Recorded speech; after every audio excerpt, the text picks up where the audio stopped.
SUNO is a great tool, but in order to get the most out of SUNO, we got to use SUNO the right way. You see, a lot of people use SUNO just as a prompt tool, and it's more than a prompt tool.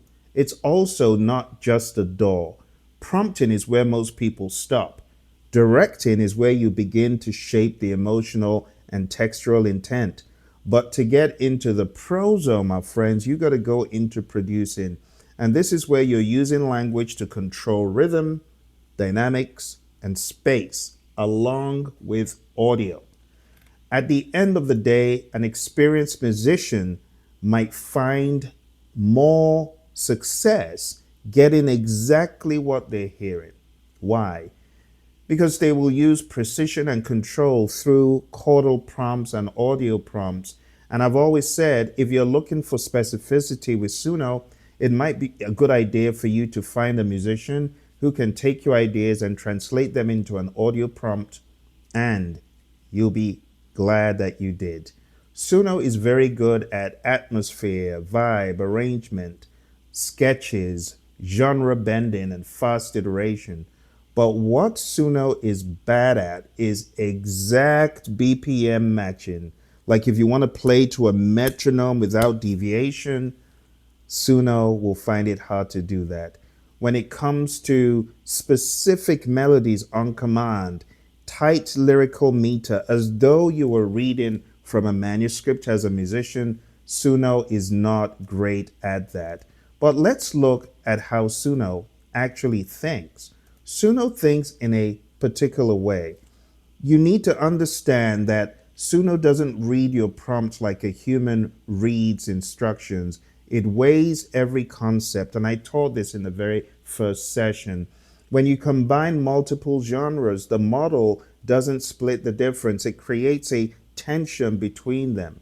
A jazz metal fusion isn't half jazz and half metal. It's something born from the clash, and that's what we need to realize. Also, instrument hierarchy. If you write jazz piano trio with drums, bass, guitar, well, the model gets confused about what's supposed to be in front. So be aware that AI is great, but AI still has shortcomings. See, I call this that you're seeing on the screen the 6-layer prompt stack. Every great Suno prompt hits most of these layers. You don't always need all 6, but the more layers you consciously include, the more intentional your output will be. Genre, the world we're in, funk, neo soul, jazz fusion, right? You start from that point. Then you think about era. What decade does it feel like? Is it 1970s funk? Is it 2000s funk? And then think about instrumentation. What is the lead instrument? Don't list everything, but focus on what is absolutely important. Then emotion. What does it feel like? Euphoric, triumphant, melancholic? And think about production texture. You could talk about analog warmth, tape saturation, and these terms are quite helpful. So I encourage those of you who are not musicians to not accept defeat thinking, oh, I'll never learn music, I'm too old to do it. No. You understand that we have musicians, but we also have sculptors, sound sculptors, like engineers. There are a lot of engineers that don't play instruments, but their ears are impeccable. And you can be one of such people if you train your ears to listen to music. Begin listening with headphones on. Begin going through a journey of genres from blues and funk and rock and disco and neo soul and jazz and country. I love all the genres, classical, nothing is off limits. The more music you listen to, the better your palette is going to get, so that when you work on your own stuff, you'll be extremely versatile. Vocal direction, who's singing and how? Do we have a gritty male lead? What about the breath of the singer? Is that filtered into the microphone? And other things like that. So, when you consider all of these ingredients, my friends, the output is absolutely tremendous. So, if you're building the prompt, remember these levels need to be present. all the way from level 1 to level 6, or combining all of them into the sixth component, which is everything together. This is how you need to think when you approach Suno. There are more advanced techniques when it comes to Suno, and this goes into bracket prompting. I'll be showing you a little bit about each of these things. Most people don't know when you use custom mode and write your own lyrics, you can use bracket tags to tell Suno exactly where each section is: verse, chorus, bridge, outro, and it pays attention. And this is how you control song structure. You can also use weighted prompting. The model reads left to right and it weights earlier tokens heavier. So if you write 74 BPM piano ballad with emotional female vocal, you've opened with a technical spec and the emotional instruction gets buried. You need to flip that. Emotional female piano ballad, 74 BPM, intimate recording. Same words, but different priority. Also, negative space. The biggest mistake advanced prompters make is trying to specify everything. Suno is a creative system and it needs room to make decisions. If you specify the kick, the hi-hat, the bass line, the rhythm guitar, the fills, the melody, the tempo, and the lyrics, it's just trying to check boxes. Leave gaps and it will surprise you. After all, it has a lot of training. Prompt chaining. This is how you build a full song. Don't try to generate 4 minutes in one shot. Generate, say, a 1 minute section, and then you can use the power of extending in Suno. You can even take it to Suno Studio if you're experienced, and you can draw it out that way.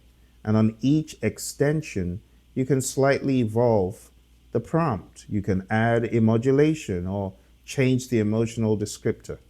And that's how you build that arc. My friends, as I said in the beginning, sometimes all that I've shown you is well and good, but you need an audio prompt to put Suno into the right direction on overdrive. I've found that to work for me. Let's talk about groove engineering. This is the part that very few people will talk about, and this is where the difference between AI music and real sounding music lives. It's in the groove. I go so far out to ensure I get the groove I want. Groove is a relationship between rhythm, instruments. It's not just the tempo. It's, as we call it in music, the pocket, right? It's the subtle push and pull between the kick, between the bass, the hi-hats, and every great funk record you've ever heard has this. Most AI music may not, because most people don't know how to ask for it. Now, I'm going to tell you a secret I've learned, my friends. The best way to get groove in Suno is to prompt it with audio. If you can mimic how you want that drum sound to be, how delayed you want it to be. So as opposed to, no, you may want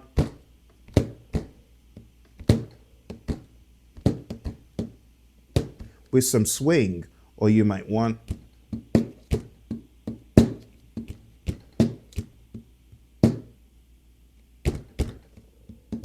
there's a kind of swing. And when you add the bass to it, it just becomes absolutely sick.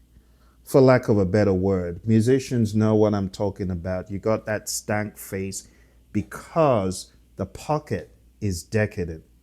And that's what locked in groove is all about, right? You tell the system you want a locked in groove like that. This is where we also talk about swing. As I just demonstrated, there was some swing in it. It's the looseness of 16th note timing. or you could say swung 16th notes, or laid back feel. These tell the model to push slightly behind the beat. And this is what gives real funk and jazz and neo soul its character. Next, we talk about syncopation. It's the accents on the unexpected beat, the and of the beat, like one and two and three, not the beat itself. Syncopated rhythm guitar is one of the most effective prompts you can use for funk. I'm always using that word, syncopated. You can also talk about ghost notes. Ghost notes are whisper quiet snare hits between the main backbeat. They make the snare feel alive. And honestly, if you don't have a friend who's a drummer, a good drummer, you better find one because they can teach you a lot. I've learned a lot from my friends who are drummers, and it also impacts my work that I do on workstations and in Suno. Polyrhythm. Layer in a conga pattern over a 4/4 groove creates rhythmic depth, the kind that makes you bob your head to the music, right? Layered percussion triggers this. Now, if you want to get an idea of what this sounds like, I encourage you to look into my latest Neo Soul recording. It's called Neo Soul Boss. You'll hear a lot of this swinging attitude in the music. And for those of you who are so inclined, it will give you an idea of what Suno can do. So we have bad groove prompts and elite groove prompts. Here's a bad groove prompt, for example. It's very pedestrian. Upbeat funk song with drums and bass. Very generic, and there's no pocket instruction, no rhythm texture, no era energy. But if you use this, 1970s funk, that immediately puts Suno in the right direction and it gets excited. Punchy kick, 1+3, snappy snare with ghost notes, tight hi-hat, syncopated bass with slides, like boom, those kind of things. Clavinet chops on the upbeats. You see, one of the problems that a lot of folks have is they know what it sounds like, but they don't know how to describe it. And honestly, if you just worked a little bit in understanding which instrument is which, what am I hearing? And you put on a headset and you're hearing things from left and right and you're able to describe them, you will be a great Suno prompter because you'll know exactly how to say what you want. Let's talk about vocals, right? That may sound a little bit iffy. Ah. Well, vocals are where AI music lives or dies, and most people make the same mistake. They over describe the performance and under describe the feeling.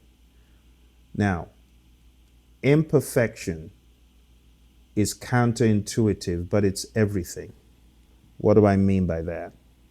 Well, this is the very first piece. Do you know that having vocal imperfections makes your music sound more authentic? Slightly raspy and natural vocal fry.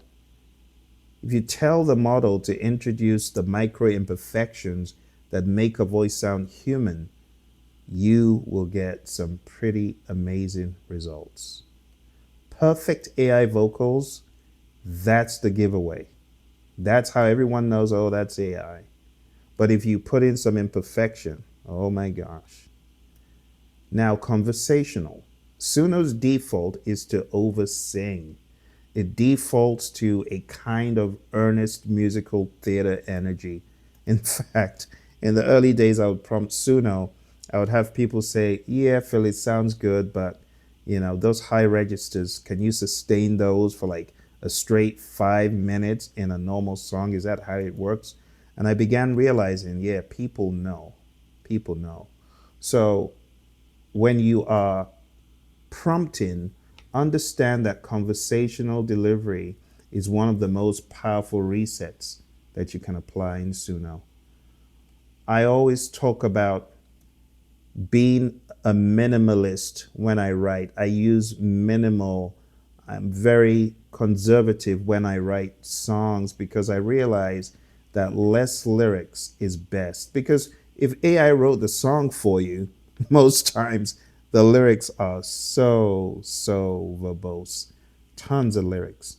Dense lyrics are only going to force the AI to rush. White space is phrasing space. So when you leave white space between the empty lines, you give the vocal room to breathe, to linger, and to add natural phrasing. Ad libs can be fun, but again, if it's overdone, it could be problematic. You can call these ad libs riffs and runs. So the single detail is that ad libs behind the final chorus is the kind of thing you'd hear on any classic R&B or soul record. Explicitly prompting for it signals to the tool, whatever one you're using, especially SUNO, that you know this genre and it responds accordingly. We also have in the world of gospel, lots of you have been asking me to put out some gospel instruction. Well, I will eventually. But in gospel, we have that call and response, and you can actually put this into SUNO as well if you didn't already know. The gospel call and response and tight background harmonies creates ensemble depth. Most AI songs feel thin because they're one vocal with no conversation. If you put this in, it fixes it. So there's a lot that you can do for the vocals. Now, coming to workflow, a more advanced workflow would be to generate using the 6-layer stack, generate 2 versions, and change one variable at a time, right? Make sure you're observing what is working and what is not. And then you can extend. You can also extract stems and you can put it into a DAW and you can get so much mileage out of it. One of the questions that I was asked a few days ago is, Phil, well, all this stuff is all well and good, but can you monetize it? Are you kidding me? You absolutely can monetize your music. Now, I really want to make it clear that you don't need to copyright every single song you make in Suno. That will cost you a lot of money. I mean, one song costs between 40 and 60. I'm not sure what the exact number is now. I did a copyright of 10 songs a few weeks ago. I always do them in batches because it's $80 if you're doing them in batches of 10 or so. So if you are doing just onesie, twosie copyrights, that doesn't make sense. That's one. And secondly, you are likely to not need to have copyrighted those songs because if you wrote the lyrics and you have the evidence of all that, they're yours. You only need that stuff when you're going to a court of law. And the idea about needing to copyright 200 songs is just ludicrous. It's ridiculous. So I advise you to not copyright every song or you will very quickly run out of funds, especially if you're on a budget.